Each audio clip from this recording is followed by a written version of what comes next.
नोएडा श्रमिक आंदोलन के नाम पर प्रदेश में जारी भीषण दमन पर रोक लगाने एवं कानून का राज स्थापित करने की मांग को लेकर समाजवादी मजदूर सभा के लोगों ने धरना प्रदर्शन कर राज्यपाल के नाम का ज्ञापन सौंपा।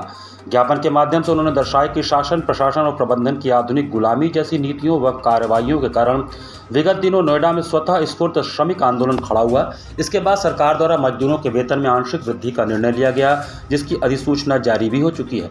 उन्होंने यह भी दर्शाया कि पिछले लगभग 20 वर्षों से बड़े पूंजी घरानों के लाभ के लिए श्रमिकों की स्थिति अत्यंत दयनीय बना दी गई है। बेहद कम मजदूरी पर स्थायी प्रकृति के कार्यों में उनसे गैर कानूनी ढंग से जीवन भर काम कराया जा रहा है। लंबे संघर्षों के बाद प्राप्त 8 घंटे कार्य दिवस के अधिकार को समाप्त कर कार्य अवधि 12 घंटे तक बढ़ा दी गई है। मजदूरों को साप्ताहिक अवकाश भी नहीं दिया जाता और वर्तमान महंगाई में उनकी आय परिवार चलाने के लिए भी अपर्याप्त है। नए श्रम संहिताओं लेबर कोड के माध्यम से श्रमिकों के पूर्व प्राप्त अधिकारों को भी कमजोर किया गया है। कार्य घंटों में वृद्धि, फ्लोर लेवल वेज लागू कर न्यूनतम मजदूरी के वैधानिक अधिकार को कमजोर करना, फिक्स्ड टर्म रोजगार में सामाजिक सुरक्षा को समाप्त करना। वर्तमान वैश्विक संकट और महंगाई ने श्रमिकों के जीवन को और संकटग्रस्त कर दिया है।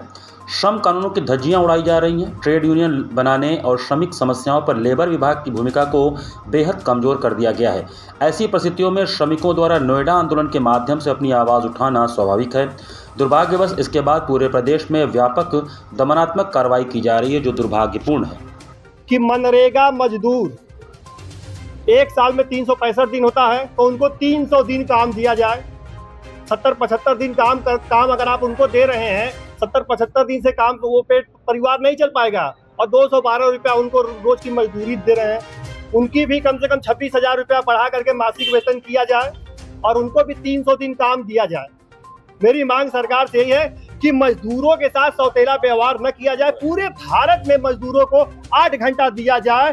अब ये याद करिए कि संसद भवन से लेकर दिल्ली से लेकर भारत की कोई भी इमारत है बिना मजदूर का तैयार नहीं हुआ है। और मजदूरों को भारत में सम्मानित करना चाहिए कि आज मजदूर हैं तो आज देश है, मजदूर है तो आज हम सुरक्षित हैं। तो मजदूरों के साथ भेदभाव नहीं करना चाहिए, उनसे भाईचारा, उनको 8 घंटा की ड्यूटी दीजिए, 26,000 रुपया मासिक वेतन देने का काम करिए और सभी मजदूरों का सम्मान करिए।